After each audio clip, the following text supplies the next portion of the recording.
আসসালামু আলাইকুম সুপ্রিয় দর্শক বন্ধুরা, দেশ এবং দেশের বাইরে থেকে যারা ভিডিওটি দেখছেন সকলকে বিডি টেক ইলেকট্রিক্যালের পক্ষ থেকে জানাই বিশেষভাবে আন্তরিক শুভেচ্ছা ও অভিনন্দন। তো বন্ধুরা, লোড টেস্টের আরেকটি ভিডিওতে আপনাদেরকে জানাই স্বাগতম।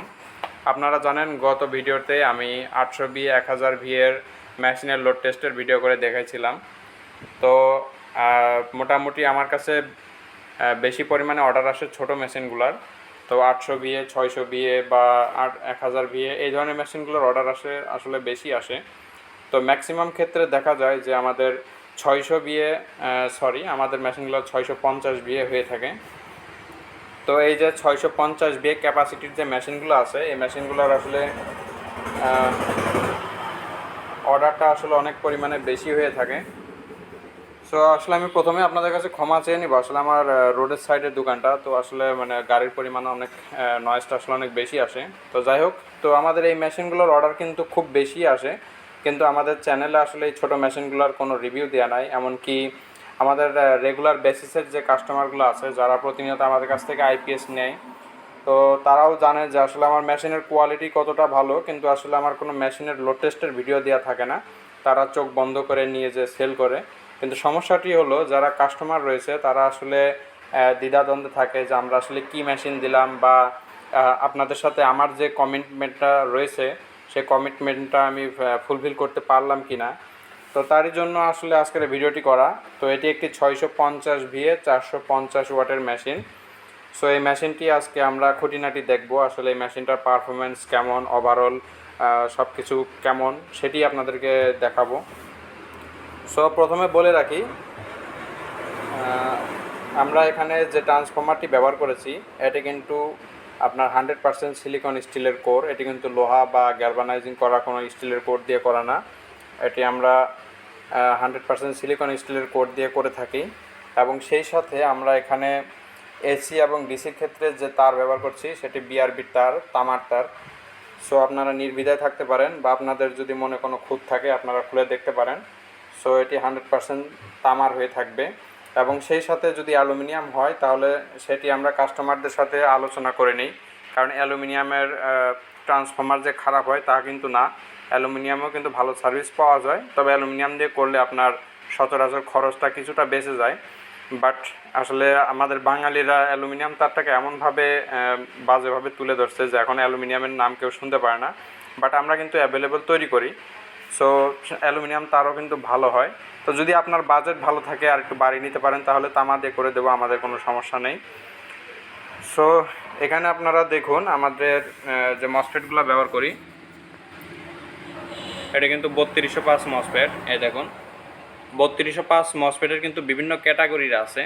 তো আমরা এখানে সবথেকে ভালো মানের যে মসফেটটা, সাদার মধ্যে সবথেকে বেস্ট যে মসফেটগুলো হয়ে থাকে সেই মসফেটগুলো আমরা ব্যবহার করে থাকি। এবং সেই সাথে আমাদের যে কুলিং ফ্যানটা ব্যবহার করা, এটা দেখুন আপনারা আড্ডা কোম্পানির কুলিং ফ্যান, সবথেকে দামি কুলিং ফ্যানের মধ্যে এটি একটি। তো এই কুলিং ফ্যানটা ব্যবহার করি। আর আমাদের সামনের আপনারা যে ডিসপ্লেটা দেখতে পাচ্ছেন এখানে কিন্তু আপনারা সকল ধরনের ইনফরমেশন দেখতে পাবেন, যেমন আপনার বাসার সাপ্লাই ভোল্টেজ কত আছে, যেমন এই যেখানে 226 ভোল্ট আমার এখন বর্তমানে আমার মেইন সাপ্লাই আছে, সেটি আপনারা এখানে দেখতে পাবেন। সেটি দেখতে পাবেন এসি ইনের মাধ্যমে। তারপরে ব্যাটারি কত অ্যাম্পিয়ারে চার্জ হচ্ছে, ব্যাটারিতে কত ভোল্টেজ আছে, তারপর আপনি কত ওয়াট লোড চালাচ্ছেন, এবং সেই সাথে যে কোনো ধরনের ফল্ট, যেমন ধরুন যে শর্ট সার্কিট হলো কিংবা ওভারলোড হচ্ছে, বা যে কোনো ধরনের ফল্ট হলে ডিসপ্লেতে আপনারা দেখতে পাবেন। এটি একটি DSP pure sine wave machine. আপনারা জানেন সাইন ওয়েভ মেশিন ব্যবহার করার কিন্তু অনেক উপকারিতা। এই ধরনের মেশিন ব্যবহার করলে আপনার বাসার লাইট ফ্যান কখনোই নষ্ট হবে না, আপনারা নির্দ্বিধায় চালাতে পারবেন। এমনকি আমাদের যে বোর্ডটা আমরা ব্যবহার করি এই বোর্ডটা কিন্তু 100% ইউপিএস মোড। সুতরাং আপনারা যদি আপনার বাসার অনু, রাউটার বা কম্পিউটার এই যাবতীয় সেন্সিটিভ ইলেকট্রনিক জিনিস ব্যবহার করেন সেক্ষেত্রে আপনাদের ওই ধরনের মেশিনগুলো কখনো রিস্টার্ট নেবে না। আপনারা নির্দ্বিধায় অনায়াসে একদম মানে রিস্টার্ট ফ্রিভাবে আপনারা ব্যবহার করতে পারবেন। সো চলুন এবার আমরা একটু লোড টেস্ট করে দেখি আসলে আমাদের মেশিনটার পারফরমেন্স কেমন দিচ্ছে। তো এই দেখুন আমি এই যে সুইচটা অন করব, সুইচটা অন করার পরে আমরা আসলে একটু লোডটা টেস্ট করব। সো এই দেখুন আমাদের কিন্তু অলরেডি কিন্তু মিটারে ভোল্টেজ চলে আসছে। আপনারা একটু মিটারে ভোল্টেজের দিকে লক্ষ্য রাখুন। মিটারে আপনারা দেখতে পাচ্ছেন 225-26 ভোল্টেজ, এবং এখানে আপনারা ডিসপ্লেতে দেখুন এসি আউট কত ভোল্টেজ দেখায়। তো এই দেখুন এসি আউট কিন্তু 225 ভোল্ট, আর ওখানে কিন্তু 225 ভোল্ট। তো এই দেখুন এখন কিন্তু আমি কোনো লোড চালাই নাই, তো এখন আমি একটু লোড চালিয়ে দেখব বিনা লোডে। এই দেখুন বিনা লোডে 3 ওয়াট। এবার আমি একটা 200 ওয়াটের বাল্ব জ্বালাবো। এই যে একটি 200 ওয়াটের বাল্ব জ্বালালাম। এবার এখানে আপনারা একটু লোডটা দেখুন 195 ওয়াট দেখাচ্ছে, এবং সেই সাথে আপনার আউটপুট এসি আউট এই দেখুন 224। আপনারা মিটারে খেয়াল করুন 224। এবার আমি 200 ওয়াটের আরেকটা বাল্ব জ্বালাবো। এই টোটাল 400 ওয়াট দিয়ে দিলাম। এবার দেখুন লোড 387 ওয়াট, আপনার আউটপুট ভোল্টেজটা দেখুন 224। এবার সেই সাথে আমি একটি 100 ওয়াটের বাল্ব জ্বালাবো। এই যে 500 ওয়াট কিন্তু আমি অলরেডি লোড দিয়ে দিয়েছি। এবার আপনারা একটু মিটার দেখুন, এই দেখুন 490 ওয়াট। আউটপুট ভোল্টেজ দেখবেন কত আছে। এই দেখুন এসি আউট 225। আপনারা মিটারে দেখুন এসি আউট কিন্তু 224-25। সুতরাং আমার কিন্তু ভোল্টেজটা কিন্তু বসছে না, একদম স্টেবল কিন্তু দাঁড়িয়ে আছে। তো এটি কিন্তু 500 ওয়াটের মেশিন না, 450 ওয়াটের মেশিন। বাট 450 ওয়াটের মেশিন হওয়ার পরও আমরা কিন্তু ফুল 500 ওয়াট লোড দিয়েছি। 500 ওয়াট লোডেও কিন্তু আমাদের ভোল্টেজটা বসছে না, একদম স্টেবলভাবে দাঁড়িয়ে আছে। এবার আমরা একটু ওভারলোডটা টেস্ট করব। তো তার জন্য আমি একটি 60 ওয়াটের বাল্ব জ্বালাবো। এই দেখুন আমি একটি 60 ওয়াটের বাল্ব জ্বালাইছি, এবং সেই সাথে দেখুন মিটারে কিন্তু অলরেডি সিগন্যাল দিয়ে দিয়েছে ওভারলোড। তো এবার যখন আপনারা এই লোডটা ছেড়ে দেবেন তখন কিন্তু আবার এই ওভারলোডটা ছেড়ে দেবে অটোমেটিকভাবে। এই দেখুন ওভারলোড কিন্তু ছেড়ে দিয়েছে। তো এটি সম্পূর্ণ প্রোটেকশন একটা ডিভাইস, আপনারা নির্দ্বিধায় চালাতে পারেন। এবং সেই সাথে আমরা এবার একটু বাদবাকি জিনিসগুলো দেখার চেষ্টা করি, যে আমরা এই যে আমাদের যে কারেন্টের লাইন, এই ধরুন আমাদের বাসায় কারেন্ট চলে আসলো। এবার কারেন্ট আসলে আমরা একটু দেখব যে আমাদের ব্যাটারিটি কত অ্যাম্পিয়ারে চার্জ হয়। সো এই দেখুন 12 অ্যাম্পিয়ারে সেট করা আছে। অ্যাকচুয়ালি 11.5 অ্যাম্পিয়ারে সেট করা আছে যখন ব্যাটারি লো কন্ডিশনে থাকে, যেমন এই যখন কিন্তু 13 ভোল্টের নিচে আছে। তো এই অবস্থায় 5% ভোল্টেজ একটু বেশি নিয়ে অ্যাম্পিয়ারটা একটু বেশি নিয়ে থাকে, তো যার কারণে 12 অ্যাম্পিয়ারে নিচ্ছে। কিন্তু যখন ব্যাটারি ভোল্টেজটা আপনার 13.8-এ বা 9-এ চলে যাবে তখন কিন্তু আপনার এই অ্যাম্পিয়ারটা 11.5 অ্যাম্পিয়ারে নেমে আসবে। আর এখানে আমরা যে কুলিং ফ্যানটা ব্যবহার করছি এটি কিন্তু অফ আছে। তো এই কুলিং ফ্যানটা কিন্তু অফই থাকবে যতক্ষণ না পর্যন্ত আমার এই যে হিটসিংগুলো গরম হবে, ততক্ষণ পর্যন্ত কিন্তু আমার এই কুলিং ফ্যানটা চালু হবে না। আমাদের বোর্ডের যে আইসিটা আমরা ব্যবহার করি এটি কিন্তু অনেক দামি প্রোগ্রাম কিনে নিয়ে আসা আমাদের এই আইসিগুলো আমাদের রাইট করা। তো যার কারণে আমাদের যে কুলিং ফ্যানটা আছে এটা দিনটা 24 ঘন্টা চলতে থাকে না, শুধুমাত্র যখনই মেশিনটি গরম হবে শুধুমাত্র সেই সময় কুলিং ফ্যানটা চলবে। এবার আপনাদের দেখাই যে এসিএনটা, এই যে এসিএন 223।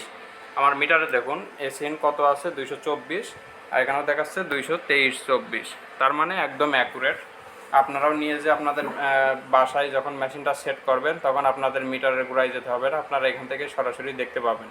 এই দেখুন চার্জিং 11 অ্যাম্পিয়ার, 11 অ্যাম্পিয়ারে চার্জ হচ্ছে।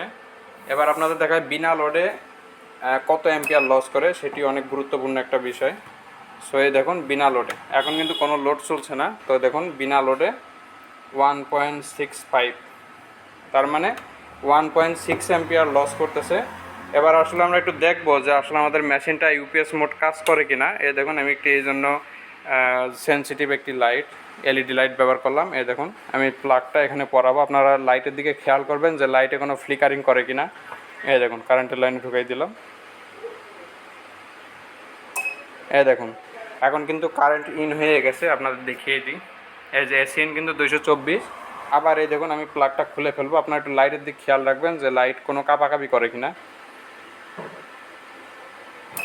এই দেখুন লাইট কিন্তু কোনো কাঁপাকাঁপি করেনি, এটি 100% ইউপিএস মোড কাজ করবে। এবার একটু ব্যাক সাইডে আমরা একটু দেখি যে আসলে ব্যাক সাইডের কী অবস্থা, এবং তার আগে একটা জিনিস দেখিয়ে নিয়ে দেখুন কুলিং ফ্যানটা কিন্তু অলরেডি রানিং হয়ে গেছে, কারণ হিটসিংটা হালকা গরম হয়েছে। ব্যাটারি চার্জের সময় হিটসিংটা গরম হয়, তো যখন হিটসিং ঠান্ডা হয়ে যাবে তখন আবার অটোমেটিক কুলিং ফ্যান অফ হয়ে যাবে। এই দেখুন ব্যাক সাইড হলো আমাদের এরকম ডিজাইনটা।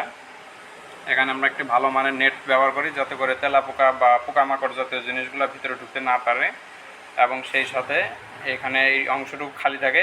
এখানে খালি থাকে না, এইখানে আসলে আমরা এমসিবি বা সার্কিট ব্রেকারগুলো ব্যবহার করে থাকি। এটি আসলে আমরা কাস্টমারদের আলোচনার সাপেক্ষে সেটি আমরা দিয়ে থাকি।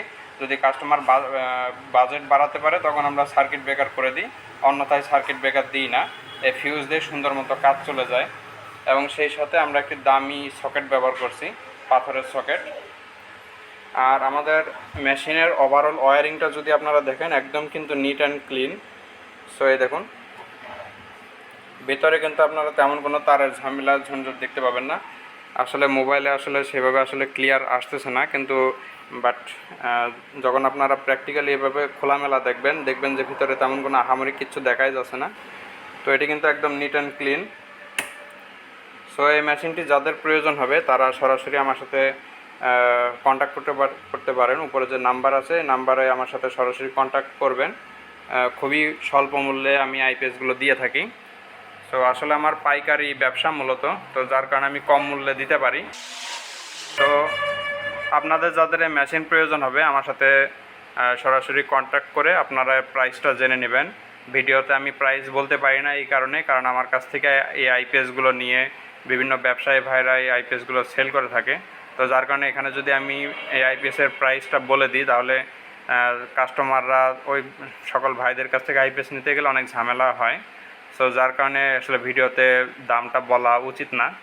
তারপরেও যাদের আইপিএস লাগবে আমার সাথে সাক্ষাতে দামটা জেনে নেবেন।